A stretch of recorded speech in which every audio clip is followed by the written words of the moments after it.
பெரியாரா பிரபாகரனா, வெங்காயமா வெடிகுண்டா, கைத்தடியா துவக்கா, அதெல்லாம் ஒன்றும் கிடையாது, நீ வச்சுட்டு கிளம்பு, 2 பேரும் ஒரே ஆளுங்க தான் அப்படின்னு புலிகள் அஃபீஷியலாக 1 லெட்டரில் 2 லெட்டர் போட்டு சீமான் மூக்கை பஞ்சர் பண்ணி விட்டாங்க. நாங்கள் நானும் பெரியாரும் ஃப்ரெண்ட்ஸுங்க, எங்களுக்கு பெரியார் வேண்டும், எங்களுக்கு பெரியாரிஸ்டுகள் வேண்டும். நாங்கள் கஷ்டப்பட்ட போது எங்களுக்கு ஆதார குரம் நீட்டினவங்க அவங்கள நான் எப்போ நன்றி கடப்பட்டிருக்கோம், நன்றியோட இருப்போம், நாங்கள் இப்போ வரைக்கும் இருக்கிறோம். ஆமாம், நாங்கள் எல்லாம் ஒன்றா தான் பயணிக்கிறோம்.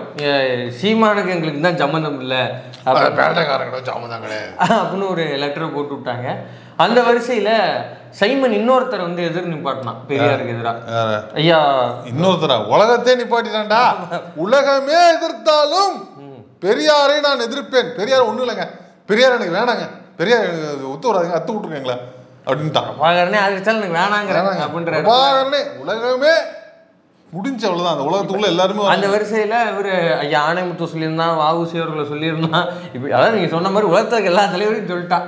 இப்போ புலிகளை தொடர்ந்து அந்த வரிசையில் ஐயா ஆணைமுத்து அவர்கள் பெரியாரியவாதி தான், அவருக்கும் பெரியாருக்கும் நிறைய சம்பந்தம் இருக்குது. பெரியார் சொல்லி தாங்க எல்லாத்தையும் செஞ்சார். அவர் ஆணைமுத்து பெரியாரின் ஆணையை கேட்டு தான் எல்லாத்தையும் செஞ்சார் அப்படின்னு போட்டில் போட்டு அடித்த மாதிரி பல ஆதார தரவுகளோடு சீமானை பஞ்சர் செய்திருக்கிறார். யாரு? தோழர் பேரறிவாளன் அவர்களுடைய தந்தை. எந்த பேரறிவாளன்? 70 விடுதலை அந்த பேரறிவாளன் சொல்லு. 70 விடுதலையில் ஒருவராக இருந்த அந்த பேரறிவாளன் அவர்கள், அவருடைய தந்தையார் குயில்தாசன். குயில்தாசன் அவர்கள் சீமானை அடிச்சு பஞ்சர் பண்ணி விட்டுருக்காரு. அதெல்லாம் இல்லை, என்ன சொல்ற மாதிரிலாம் ஒன்றும் இல்லை, பேரே யூஸ் பண்ணல அவரு. நீ பார்க்கலையா அந்த கிளிப்ப? என்னது கிளிப் இருக்குதான்ட்ட, சும்மா கிடையாது. அப்படியா? 1 அடி 2 அடியில 3 இடத்துல பஞ்சர் பண்ணிருக்காரு. அப்படியா? நாய் நெறியெல்லாம் திட்டிருக்காரு. என்ன சொல்ற? அதுதான் அந்த வீடியோல பார்க்க.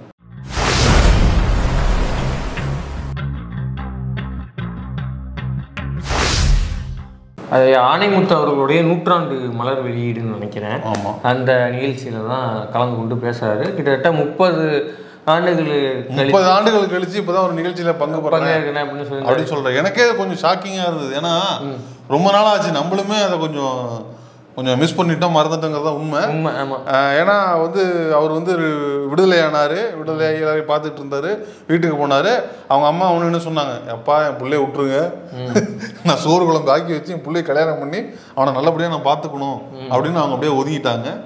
இப்போ அவங்க அப்பா வெளியில 30 வருஷத்துக்கு கழிச்சு இப்பதான் பேச வந்திருக்காரு அப்படிங்கிறாரு. சீமான் அவர்களை பேசுனனால இந்த வீடியோ எடுத்து வச்சு பேசுறோமா, இல்ல வெறுமனே அவர் தோழர் பேரறிவாளன் அவர்களுடைய தந்தை என்பதற்காக மட்டும் அவருடைய பாயிண்டை வேலிட் பண்றோமானா அது கிடையாது. அப்புறம் அவருக்கு மிகப்பெரிய அவருக்கு ஒரு லெகசி இருக்குது, அவருக்கு ஒரு லெகசி இருக்குது. அவரு ஒரு பெரியாரிஸ்ட், தனியா ஒரு பெரியாரிஸ்ட் தான்.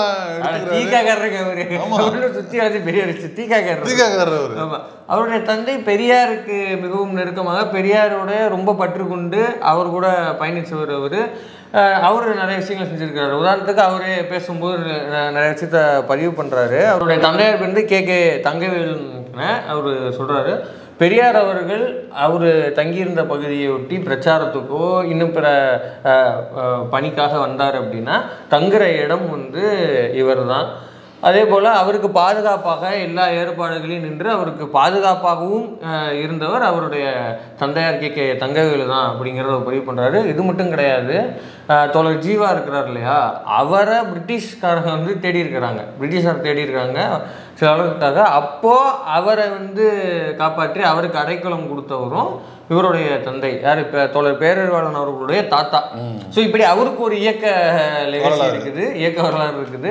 அதை தொடர்ந்து இவர் எப்படின்னா ஆணைமுத்து அவர்கள் இந்த இடஒதுக்கீடுக்காக போராட்டங்கள் நடத்தினார் இல்லையா, வெளிநாட்டெல்லாம் போயிட்டு மண்டல கமிஷன் உருவாக்குறது காரணமாக மண்டல் கமிஷன் உத்தரவை அமல்படுத்தணும் அப்படிங்கிறதுக்காக இங்கிருந்து தமிழ்நாட்டிலிருந்து இவர் உட்பட தீக்காக்காரர்கள் 23 பேர் சேர்ந்து டெல்லிக்கே போய் போராடி இருக்கிறாங்க. ஸோ இவரும் இந்த மாதிரியான நிறைய இயக்க வேலைகளில் பங்கு பெற்ற நபர் தான். நமக்கு இடஒதுக்கீடு கிடைக்க வேண்டும்னு போராட்டம் நடத்துனதில் இவருடைய பங்கும் அளப்பரியது. ஸோ இப்படியான லெகசி கொண்ட நபர் ஒருத்தர் பொதுவெளியில் பேசுகிறார், அதுவும் 30 வருஷம் கழித்து பேசுகிறார் அப்படின்னா அந்த ஒரு காரணத்துக்காக தான் இந்த பாயிண்ட்டை நம்ம வேலிட் பண்ணுறோம். சரி, அப்படி அவர் என்ன சொல்லியிருக்கிறார் அப்படின்னா, சீமான் அதான் சொன்ன மாதிரி தான், அவர் பெரியாருக்கு எதிராக பெரியார் கூட சமகாலத்தில் பயணித்தவங்களாக இருக்கட்டும், பெரியாரிய கருத்துக்களை ஏற்றுக்கொண்டு பயணித்தவங்களாக இருக்கட்டும், பெரியாரிஸ்டாவே பயணித்தவங்க எல்லாத்தையும் பெரியாருக்கு எதிராக இவரா அவரா, Periyar versus Prabhakaran, Periyar versus Anaimuthu, Periyar versus VOC, இப்படியே நிப்பாட்டிக்கிட்டு இருந்தான். பெரியார் வெர்சஸ் குருமூர்த்தி அப்படின்னு அதை மட்டும் நிப்பாட்ட மாட்டான். நீ ஆக்சுவலாக நிறுத்த வேண்டியது பெரியார் பிரபாகரன் இல்லை, பெரியார் வெர்சஸ் குருமூர்த்தி நிப்பாட்டணும். அதை யாரும் கேட்கவும் இல்லை, இவனும் அதை செய்யவே இல்லை. பெரியாரா குருமூர்த்தியான்னு பேசுறா, அது பேசுறது கஷ்டம். காசு கொடுப்பீங்களா நீங்க? நாக்கு சம்பந்தம் சொன்னார்ல, அவன் என்னைக்கு வந்து பெரியாரை பத்தி பேசுறானோ அன்னைக்கு 2 கப்பு சோறு அதிகமா போடுவாங்க பிஜேபி, 2 எலும்பு துண்டு அதிகமா போடுவாங்க, அந்த மாதிரி பயங்கரம் அவன் அப்படிங்கிறாரு. அவர் கூப்பிடுறாரு, தமிழ் தேசியமா திராவிடமா நான் பேசுறேன்டா வாடாக்குறாப்புல போட்டுருவாரு அவரு. இல்ல ஆக்சுவலா அவர் வந்து ரொம்ப சூப்பரா பேசுவாங்க. நீதான் உன்னையோட நல்ல பேச்சாளர், உன்னைய விட நல்ல பேச்சாளர், என்ன ஆன்மகனா தயாரா அப்படிங்கிறதுல உட்கார்ந்து இருக்காரு. நீ சொல்றீல உன்னைய விட மிக சிறந்த பேச்சாளர் அவரு, கட்டி போட்டு தூக்கி சாப்பிடுறாரு, அவ்வளவுதான். சரி, அந்த வகையில் வந்து எல்லாத்தையும் எதிர் நிப்பாட்டிட்டு இருந்தான். ஆனால் நம்ம முன்னாடியே சொன்ன மாதிரி பிரபாகரன் அவர்களே புலிகளையும் வந்து பெரியாருக்கு எதிராக நிறுத்துறப்ப புலிகளே அஃபீஷியலாக வெளில வந்து இவன் பண்ணுற அரசியல் வந்து பிரபாகரன் அவர்கள் மீது களங்கம் சுமத்துற மாதிரி இருக்குது. அப்படிலாம் கிடையாது. பெரியார் எதிர்த்து அவர் எந்த இடத்துலையும் பேசுனது கிடையாது. அவர் உயிரோடு நம்ம சொல்றதுதான். கிட்டு வந்து பெரியாரை பத்தி பேசுறாரு, பிரபாகரன் இருக்கும்போதே பேசுறாரு. ஆமா, கிட்டு அவர்கள் லட்சிய தோழர் பிரபாகரன் பெரியார உயிரோட பேசுறாரு. அப்ப அது தெரியாத அவருக்கு, அந்த வீடியோ அவர் பார்த்திருக்க மாட்டாரா? அப்ப ஒண்ணுமே ஒரு கருத்துமே சொல்லலையா? அப்ப என்ன பண்ணிடணும்? புலிகள்ல இருந்து எப்பா பெரியார் ஆதரிச்சு பேசக்கூடாது, நமக்கு எதிரிப்பா, அப்புறம் புலிகள்ல இருந்து லெட்டர் இருந்து இவன் பண்ற அயோக்கி மாதிரி அயோக்கி கடைஞ்செடுத்து அயோக்கிய போய் ஒண்ணுமே கிடையாது. இறந்து போன தலைவர்கள் இறந்துட்டாங்கன்னா அவங்க சாகும் போது என்ன கருத்தை கொண்டிருந்தாங்களோ அதுதான் அவங்க கருத்து. அதுக்கு மேல அதுல பேசுறதுக்கு ஒண்ணும் இல்ல. எழுதிட்டு புதுசா வந்து அவங்கள வந்து இன்டர்பிரேஷன் எல்லாம் பண்ணலாம் பேசக்கூடாது. அவங்க இறக்கும் போது என்ன கருத்தை கொண்டிருந்தார்களோ அதுதான் அவங்க கருத்து. அதெல்லாம் அறம் இருக்கிறவன்ட்ட அறிவு இருக்கவன்ட்ட பேச நீ எதுக்கு இப்ப டைம் வேஸ்ட் பண்ணிருக்கீங்க? தெரியாதவங்க சொல்லணும்ல. அது ஓகே, என்ன மாதிரி சில பேர் தெரியாம இருப்பாங்க. அது ஓகே. இவனுக்கெல்லாம் நீங்க இவ்வளவு இன்டெலெக்சுவலிட்டி நீங்க வந்து வேஸ்ட் பண்ணுங்கிறது சொல்றேன். அவனுக்கு இலக்காதீங்கிறனால லூசு பையல தம்பி, அவன் வந்து காரியம் இருக்காங்க. சரி, அதை விட்டுருங்க. இப்போ அந்த வகையில் வந்து இவ எல்லாத்தையும் எதிர் நிப்பாட்டிட்டுனா இப்போ புலிகள் தரப்புன்னு சொல்லிட்டாங்க. இப்போ ஐயா ஆணைமுத்து அவர்கள் எதிரில் நிப்பாட்டினான். சமூக நீதி கிடச்சிதுங்கிறாங்க. யாரால கிடச்சிட்டு? பெரியாரால் கிடச்சா எங்கள் ஐயா ஆணைமுத்து. அதாவது பெரியாரை ஒட்டி வேலை பார்த்த எல்லாரையுமே பெரியாருக்காக வேலை பார்த்தாங்க, எல்லாருமே எங்க ஆளுங்க. அதாவது பெரியார் சொல்லி தான் வேலை பார்த்தாங்க, பெரியார் மட்டும் எங்களும் கிடையாது. ஆனால் பெரியாருக்காக வேலை பார்த்தாங்களா அவங்கெல்லாம் எங்க ஆளுங்க. என்ன கேவலம் சொல்ற பூரா பாருங்களேன். ஆணைமுத்து அவர்களை சொன்னா, ஆணைமுத்து அவர்கள் பெரியாரிஸ்டா தான் வாழ்ந்தாரு, பெரியார் மாதிரியே இருந்தாரு அவரு, பெரியார் மாதிரியே போர்ட்ரே பண்ணிக்கிட்டாரு, தாடியா இருக்கட்டும் எல்லாமே. அவரு ஐயா கப்பலோட்டி தமிழன் வஉசி அவர்களை சொன்னா, வஉசி அவர்கள் பல இடங்கள்ல வந்து பார்த்துங்க பெரியார் தான் நமக்கான தலைவர்னு அவர் பதிவு பண்ணியிருக்கிறாரு. அவருடைய படத்தை திறந்து வைத்து பேசியிருக்கிறாரு. ஓகே, அடுத்து வேற யாரும் சொன்னா? இல்ல நிறைய பேர் சொல்றாங்க வரிசையா. கக்கன் எதிர் நிப்பாட்டுறான், காமராஜ் எதிர் நிப்பாட்டுறான். இவங்கெல்லாம் அவங்க சமாளத்தில் ஆகணுங்களா? யாராவது எதிர்த்து பதிவு பண்ணிருக்காங்களா? ஏதாவது ஒன்று இருக்குதா? ஐயா காமராஜர் எங்கேயாவது சொல்லியிருக்கிறாரா? பெரியார் எங்களுக்கு விரோதியா வேற சொல்லியிருக்காரா? ஏதாவது பேசணும் பேசலாம். அந்த வகையில் அண்ணாவை கூட ஏத்துக்கிறான், அண்ணாவே ஏத்துக்கிறான். அண்ணா முதல் முறையாக வந்து பெரியாரை எதிர்த்து அரசியல் செய்தவர் அண்ணா. ஆமா, இது யாருக்கும் தெரியாது பேரு. அவர் பெரியார் எதிர்த்து அரசியல் பண்ணியிருக்கட்டும் உதவி, ஆனால் பெரியார் அரசியலை தானே பண்ணாரு. லூஸ் பேர் பேசிக்கிட்டு இருக்க. பெரியார் சொன்ன ஏதாவது மீறி அவர் பண்ணாரா? பெரியார் என்னத்தை சொன்னாரோ அவர் பிரச்சார இயக்கமாக பண்ணார், இவர் வாக்கரசியலில் பண்ணார், அதைத்தானே பண்ணார். பெரியார் எதிர்த்து பண்ணார், லூஸ் பேர் பேசிக்கிட்டு. சரி, அந்த வரிசையில் வந்து அவர் என்ன சொல்கிறாருன்னா, முதல்ல வந்து அதை நீங்களே பார்த்துக்கோங்க. பெரியார் தமிழருக்கு அளித்து சென்ற சொத்து ஆணைமுத்து. பெரியாரால் கள ஆய்வு கண்டு வரைபடமிட்டு ரெக்கி செய்து உரிய ஆயுதங்கள் வழங்கப்பட்டதால் போரை நடத்தினார் வீரர் ஆணைமுத்து. கேட்டுச்சா? அவ்வளோதான். இதை நம்ம பல தடவை சொல்லிட்டோம். ஓகே, இருந்தாலும் அவரும் கூட பயணிச்சு. அவர் அடிப்படையில் ஒரு கவிஞர் நினைக்கிறேன். அவர் குயில்தாசன்கிறவர் ரொம்ப தோழர் வந்து கவிஞர். அதனால அவர் கொஞ்சம் கவித்துவமாக தான் பேசுறாரு, கொஞ்சம் புனைவு, அப்புறம் வந்து ஓமையோட தான் சொல்றாரு. பெரியாரின் சொத்து ஐயா ஆணைமுத்து. பெரியார் தயாரித்து கொடுத்த ஆயுதத்தை கொண்டுதான் போரிடுறாரு. ஆணைமுத்து அவர்கள் போர் செய்தார் அப்படின்னாரு. இப்ப நீ என்ன சொல்ல போற சொல்லு. இல்லை நீ என்ன இப்போ என்ன சொல்ல போற? ஐயா ஆணைமுத்துவை இப்போ நீ வந்து இது பண்ண இல்லை, இவங்க எல்லா தலைவர்களையும் இந்த மாதிரி வந்து இந்த தலைவர் எங்க தலைவர் இந்த தலைவர் இதன் மூலம் சொல்றது என்ன தெரியுமா? இவன் வந்து இப்போ வாவசி சொல்றதா இருக்கட்டும், இல்லை வந்து மூக்கேத்தவர் சொல்றதா இருக்கட்டும், இல்லை வந்து தமிழ் தேசிய தலைவர்கள் அல்லது வந்து இவங்கெல்லாம் எங்க தலைவருங்க எங்க ஆட்கள் நிறைய பேர் இருக்கிறாங்கன்னு சொல்றீங்கள, இவங்களெல்லாம் ஏத்துக்கிறான். ஆனா பெரியாரை மட்டும் ஏத்துக்கல. இப்போ நான் தான் இப்போ நீ யாரை வந்து இப்போ இது பண்ண போற? இப்போ வந்து குயில்தாசன் வந்து தமிழர் இல்லைன்னு சொல்ல போறியா? பேரறிவாளன் தமிழர் நீ சொல்லி பாருங்களா? இப்போ என்ன நீ சொல்ல போறன்னு மட்டும் சொல்லு. இல்ல அதான் சொல்றேன், அவரு தன்னை தீக்கான்னு சொல்லிக்கிறாரு, வாழ்க பெரியார்னா அழுத்த திருத்தமா சொல்றாரு அவரு. இப்போ சொல்லு, எழுத்து பேசு. அவரே தன்னை பெரியார் பெரியார் இல்லைன்னா ஒண்ணுமே கிடையாது, பெரியார் தான் சட்டத்திட்டத்தை கொண்டு வந்தாரு. நம்ம இடஒதுக்கீடு இப்போ நீங்க படிச்சிருக்கோம்னா அந்த இடஒதுக்கீடு காரணம் வந்து பெரியார் தான் அப்படின்னு தோழர் குயில்தாசன் சொல்றாரு. அந்த கட்டை போட்டுருவோம், அந்த கட்டை போட்டுவிடுங்க. ஆணைமுத்தையோ அவரின் ஆசானாகிய தந்தை பெரியாரையோ எதிர்ப்பவர்களுக்கு ஒரு வேண்டுதல்: தங்கள் பிள்ளைகளுக்கோ தங்களுக்கோ அரசு கல்வியிலும் பணியிலும் பதவிகளிலும் இடஒதுக்கீடு வேண்டாம் என்று மறுத்து விடுங்கள். இதைத்தான் நாங்களும் கேட்கிறோம். இப்போ நீ என்ன சொல்கிற? இடஒதுக்கீடுக்கு வந்து கிடைச்சது ஐயா ஆணைமுத்தால தான். அதை அவர் போன பாயிண்ட்லேயே உடச்சி விட்டாரு. பெரியார் சொன்னது தாங்க அவர் செஞ்சார். பெரியார் என்ன சொன்னாரோ அதை தான் ஆணைமுத்தா. இன்னும் அதெல்லாம் கூட விட்டுரு, கல்வியில இடஒதுக்கீடு வேணும்னு கேட்டு போராடியவர் பெரியார். அந்த சட்ட திருத்தத்தை கொண்டு வந்தவர் பெரியார். நேரு வந்து அந்த சட்ட திருத்தத்தை திருத்தும் போது ஒன்று சொன்னாரு, இது வந்து திருத்துறது வேணா நானா இருக்கலாம் அந்த சட்டத்தை, ஆனா இதை திருத்த வச்சவர் தமிழ்நாட்டில் உள்ள பெரியார், தென்னாட்டில் பெரியார்னு ஒருத்தர் இருக்கிறாரு அப்படின்னு சொல்லி திருத்தினது நேரு அவர்கள். அப்ப அந்த கல்வியில வந்து சட்ட திருத்தத்தை கொண்டு வந்த பெரியாரு இடஒதுக்கீடு படிச்சிங்களா, இன்னும் வேணாம்னு சொல்லிடுங்க. ஜோம்பி லூசு பயிரெல்லாம் இடஒதுக்கீடு வேணாம்னு சொல்லிடு. இவன் சொல்லுவான், இவனுக்கு பிரச்சனை இல்லை தெரியுமா? 10-15 லட்ச ரூபா கொடுத்து படிக்க வச்சுக்கிட்டு இல்லை, நான் கேட்குறேன் ஜோம்பிகளை தம்பிகளை கேட்குறேன். அந்த லூசு பசங்க எனக்கு இடஒதுக்கீடு வேணாம்னு சொல்லி போடுவாங்க. ஏன்னா இடஒதுக்கீடுன்னு ஒன்று அவங்களுக்கு இருக்குன்னே தெரியாது. அது இல்லை, டிவியை போட்டு உடச்சவங்க தான் அந்த குரூப் தான். இவனுங்க இந்த மாதிரி அண்ணன் வேணாம்னு சொல்லிட்டாரு, நான் இடஒதுக்கீடு வேணாம்னு சொல்லிட்டு திரும்பி இப்படியே அவனுக்கு என்ன தெரியுமா, இது வேணாம் அது வேணாம் இது வேணாம்னு அண்ணன் பேச பேச ஆர்வம் அடைஞ்சு எல்லாத்தையும் வேணாம்பாங்க. கடைசி எங்க தெரியுமா போவாங்க? கற்காலத்தில் போய் நிற்பாங்க. இந்த ட்ரைப்ஸ், இந்த ஆப்பிரிக்காவில் ட்ரைப் சேனலில் பார்ப்பீங்களா, மனித கருதிங்கிற மாதிரி அங்கதான் போய் நிற்பானுங்க இவனுங்க. ஆல்ரெடி வேணாம், எங்களுக்கு வேணாம் இடஒதுக்கீடு வேணாம், போங்க இடஒதுக்கீடு வேணாம் அப்படி சொல்லுவாங்க. இதனால் நட்டம் யாருக்கும் கிடையாது, உங்களுக்கு தாங்கிற புரிஞ்சுங்க. அதான் இவர் சொன்ன மாதிரி இப்போ பெரியார் தான் சட்டத்திட்டத்துக்காக போராடினார். அப்படி பெரியார் எதிர்க்கிறன்னா நீ ஐயா ஆணைமுத்து அவர்களையும் எதிர்ப்பதாக சமம். அப்படி 2 பேர்த்து எதிர்க்கிறனா இடஒதுக்கீடு வேணாம்னு எழுதி கொடுத்துட்டு சிம்பிள். அடுத்து பின்னாடி ஆணைமுத்து நீ பெரியாரை எதிர்க்கிறனா குயில்தாசன் எதிர்க்கிறனா அப்படி வரேன். நீ பெரியாரை எதிர்த்தினா ஐயா தோழர் குயில்தாசன் அவர்கள் நீ இருக்கிற அற்புதமா மேல எதிர்க்கிற நீ, அவ்வளவுதான் சிம்பிள். அதான் சொல்லிட்டு அப்படியே உலகமே எதிர்த்தாலும் அப்ப அதுல அற்புதமா வராங்க. அதுல இப்ப தோழர் பெரியவர் வராரு, ஐயா அதுல தோழர் குயில்தாசன் வராரு, அவ்வளவுதானே.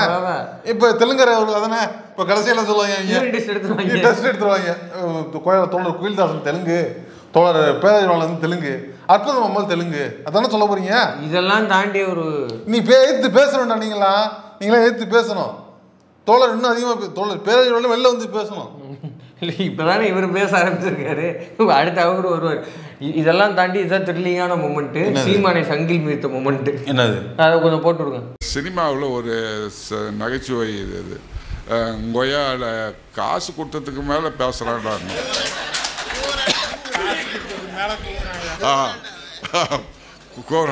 அது மாதிரி இந்த இந்த 2 கிழவனும் பண்ணுற பாடு எங்களுக்கு ரொம்ப கஷ்டமாக இருக்குது.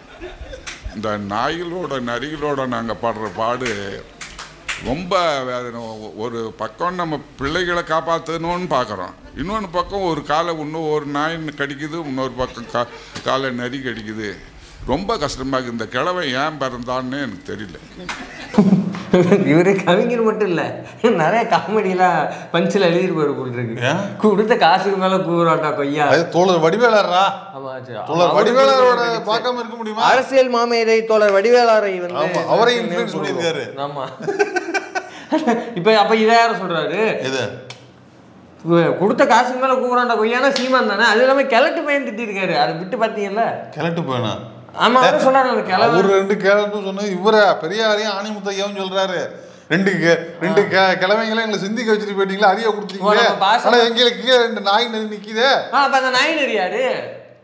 அது ஓமையில வருதுறாது நாய் நெறி. ஆமா, அது பெரியாருக்கு எதிராக பேசுற எல்லாரையும் நாய் நெறிங்கிறாரு. அவ்வளவுதான். சீமான் தானே, சீமான் ஒருத்தன் தான் தமிழ்நாட்டுல பெரியார் எடுத்து பேசிக்கிட்டு இருக்கான். அப்ப அவன் தான் விஜயராஜ் எங்க போனாரு, குருமூர்த்தி எங்க போனாரு, அவன்லாம் மனுஷன் மாரிதாஸ் எங்க போனா, நான் மனுஷா கன்சிடர் பண்ணல. நினைக்க கூடாதுல்ல. அது கொஞ்ச நாள் அவனே அதுல இருந்து டிஸ்மேண்டில் ஆயிடுவான். பெரிய தமிழ்நாட்டிலேயே அங்கீகரிக்கப்பட்ட கட்சிகள்ல 2 கட்சி தான் பெரியார் எதிர்த்து கட்சி இருக்குது. யாரு இது? ஒன்னு பிஜேபி, இன்னொன்னு பிஜேபி. எப்படி 2 பிஜேபி? அதான் ஆர்எஸ்எஸ், இது என்டிகே, நாத்தாக்கா. அது பிஜேபி தானே, ஜோம்பி பிரிவு. தம்பி நான் அன்னைக்கே சொன்னதுதான், சரத்குமார் அபிஷியலா கொண்டு சேர்த்துட்டாப்ல, இவர் அன்அபிஷியலா இருக்கிறாப்ல, எல்லாம் ஒண்ணுதான். சூப்பர். 2 பேரும் சொந்தக்காரங்க தான். கூடிய சீக்கிரத்துல கொண்டு இணைச்சிருவாப்ல. அவ்வளவுதான். இணைப்புல அறிவிப்பு மட்டும்தான். அது ஆல்ரெடி பெரியாரை உலகமே வந்தாலும் என்னைக்கு நான் பெரியாரை எதிர்ப்பேன்னு சொன்னியோ அன்னைக்கே ஆர்எஸ்எஸ் ஜாயின் பண்ணாங்க. முடிஞ்சு ஓப்பனா அவுத்து போட்டு வந்துட்டாப்ல. அரசியல் ரீதியாக. ஆமா, அது வேற கோச்சுக்கிறாங்க. அப்ப வந்து கிழவன்னு சொன்னது வெறும் ஆணையத்தையும் பெரியார். அப்ப சீமா கிழவன்ல, அது தனி பாயிண்ட். சிரிக்கிறீங்க. அது அவரு இல்ல, அவர் அந்த அளவுக்கு பேச மாட்டாரு.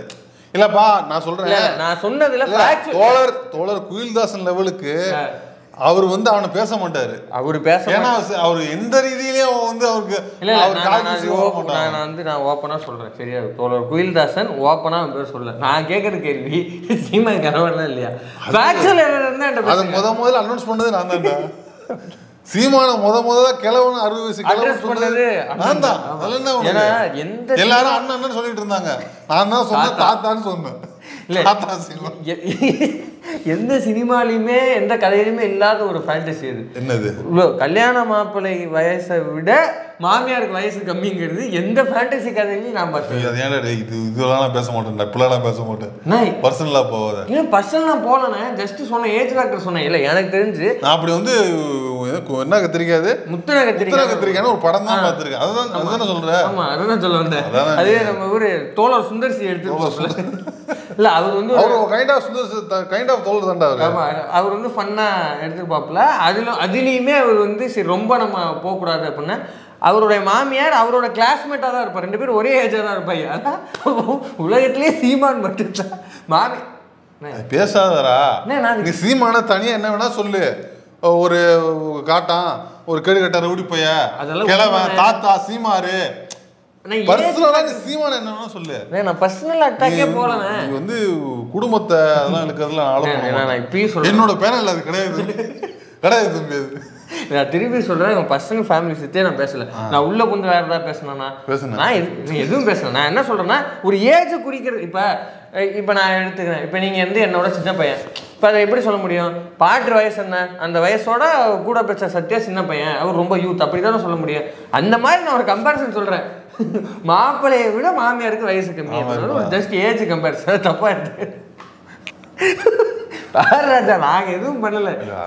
அது சிரிச்சிட்டு சொல்லக்கூடாது, சிரிக்காம சொல்லு. சிரிக்காம சொல்லு. சரி, அதான் அந்த அளவுக்கு வந்து வயசான கிழவர். அதனால தோழர் வந்து கிழவன் இன்னொரு கிழவன் விட்டது இவனை தான் நான் நினைக்கிறேன். அப்படித்தான்.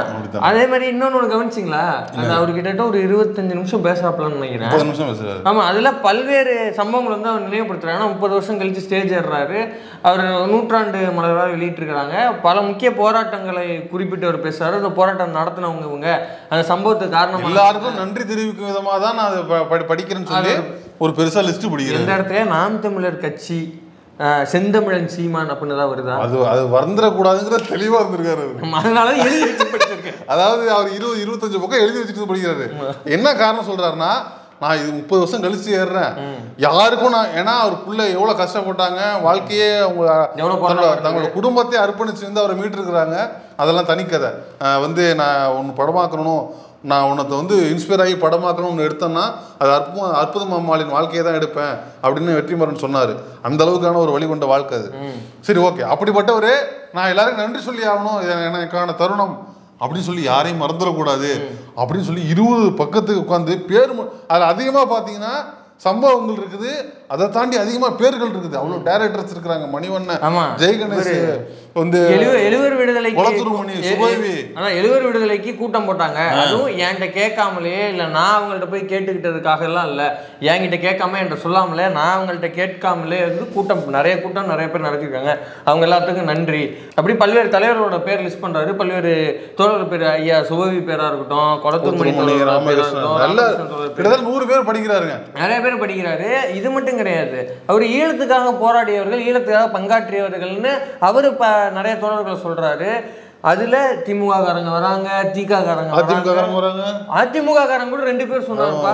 யோசிச்சு பாருங்க, அதிமுக பேரை கூட அவர் விடாம பதிவு பண்றாரு. எந்த இடத்துலயும் நான் தமிழர் கட்சின்னு வரல. ஒரு நடிகர் நாசர் அவருடைய பேர் இருந்தது. அப்புறம் இன்னொருத்தர் கோகநாதன் டைரக்டர் வந்தாரு, டைரக்டரோட பேர் ஜெயகணேஷ் ஒரு நடிகர் வந்தாரு, நடிகரோட பேர், இவ்வளவு பேர் வருது. எந்த இடத்துலயும் நடிகர் சீமான், ஒரு இயக்குனர் சீமான், கதை சொல்லி சீமான், ஈழத்தோகி சீமான், எந்த இடத்துலயுமே இல்ல. மணிவண்ணன் சீமான், மணிவண்ணன் வராரு, மணிவண்ணன் கூட தானே இருந்தேன், அவர் பேர் வரல. இதைத்தான் நாங்க திரும்பி சொல்றோம். அவன் இறுதி போர் நடக்கிறதுக்கு முன்னாடி வரைக்கும் ஒரு துரும்ப கூட கிள்ளி போடல. அவன் வெறுமன புலிகளை வச்சு காசு தான் இங்க பாத்துருக்கான். சிம்பிளா வந்து அவர் ஒன்னே ஒண்ணுதான் பண்ணிருக்காரு. யாரையும் மறந்துடக்கூடாதுங்கிறதுக்காகவும் சொல்லிடக்கூடாது, யாரையும் மறந்துடக்கூடாதுங்கிறதுக்காகவும் தான் எழுதி வச்சு படிச்சிட்டு இருக்கிறாரு. இவன் வேற கண்டிப்பா சொல்லிடக்கூடாதுங்கிறதுக்காக வாய்த்தவர் கூட சொல்லக்கூடாது, எல்லாத்தையும் பார்த்து பிடிச்சிருக்கிறாரு. ரொம்ப முக்கியமான விஷயம். அதுல எழுவர் விடுதலை குறித்து அவர் பேசுறப்ப கலைஞர் அவர்களை பதிவு பண்றாரு. இப்ப வந்து எழுவர் விடுதலை குறித்து பல்வேறு அரசியல் கட்சி தலைவர் வந்து லெட்டர் எழுதுனாங்க. அதே போல கலைஞர் எழுதினாரு. அவரோட கடிதம் முக்கியமானது. அப்போ முரசொலி எல்லாம் அது வெளிவந்தது. அதுக்கு காரணமாக இருந்தவர் சுபவி அவர்கள். அப்புறம் எம்பியா இருந்த இவர் இளங்கோ அப்படின்னு பதிவு பண்றாரு. அது ஐயா TKS இளங்கோன் அவர்களா இல்ல இப்ப இருக்கிற என்ஆர் இளங்கோ அவராங்கிறது அவரா தான் இருக்கும்னு நினைக்கிறேன். சரி, அவர் இளங்கோங்கிற பதிவு பண்றாரு. இது மட்டும் கிடையாது, ராஜா அப்படின்னு சொல்லி ஒரு அப்ப MLA யாரோ பதிவு பண்றாரு. அவரும் இந்த மாதிரி திமுக காரங்களே அவர் லிஸ்ட் பண்றாரு. எழுவர் விடுதலை குறித்து திமுக திக சார்ந்து இவ்வளவு பேர் சொல்றாரு. வெளியில இருந்து திராவிட காரர்கள் எந்த இடத்துலையும் சீமான் பேரை அவர் சொல்லவே இல்லை. அது இல்லாமல் நீ தானே சொன்ன, எழுவர் விடுதலை திமுக வாங்கி கொடுத்துச்சுன்னா கட்சியை கலைச்சிட்டு திமுக சேர்றேன். அதுதான் ரொம்ப நாளாக கேட்டுக்கிட்டு இருக்கீங்க. யாருமே அந்த கேள்வி கேட்க மாட்டேறீங்க. எப்போ சேர போற? இல்ல இல்ல திமுக நாம் தமிழர் கலைச்சிடறான்டா. அதுங்க எழுவர் விடுதலை மட்டும் ஈஸியா இருக்கும். எழுவர் விடுதலை மட்டும் திமுக வந்து கையெழுத்து போட்டுருச்சுன்னா நான் கட்சியை கலைச்சிட்டு போயிடுறேன் அப்படின்னு சொன்னா, எழுவர் விடுதலையை செஞ்சது திமுக தான். இன்னும் எவனுமே அவன்கிட்ட கேள்வி கேட்கல, எப்ப கட்சியை கலைக்க போற அப்படின்னு. அதே மாதிரி இந்த கரிகஞ்சி பேர் சொன்னா, நான் வந்து எங்க அண்ணன் எங்க வந்து இளைய மலர்ந்தால் ஈழ மலர்னு எங்க பேசினாரு அப்படி சொல்லியிருந்தாருன்னு அடுத்த நாளே திமுக சேருன்னு சொன்னா, அதையும் எவனுமே யாருமே கேட்க மாட்டீங்க. கேளுங்க இந்த மாதிரி கேள்வி. ஏடா அவங்க கேட்க சூடு சொன்னது அவங்களுக்குலாம் நீங்க தானே உறுதி கொடுக்குறீங்க. புது வழியில இருந்து உறுதி கொடுக்குறீங்களா? எவ்வளவு பெரிய விஷயம் எழுவர் விடுதலைங்கிறது. பண்ணிருக்கிறாங்க, கட்சியை கலைச்சிட்டு போக வேண்டியதானே. அவ்வளோ அறமறத போக வேண்டியதுதானே. இல்லை, இவ்வளோ ஈஸியான ட்ரெஸ்லாம் நீ சூப்பர் கொடுக்கக்கூடாது. அங்கே என்னத்தை இருக்கிறது கலைக்கிறதுக்கு? வெட்டடிச்சு போயிடுவாங்க. என்ன பிளாட்டா இருக்குதா? அந்த நாளைக்கு வந்து நான் இன்னையிலேருந்து மைக்கு முன்னாடி பேச மாட்டேன்னா அத்தோட நாம் தமிழர் க்ளோஸ். ஆமாம், இதோட வீடியோ க்ளோஸ்.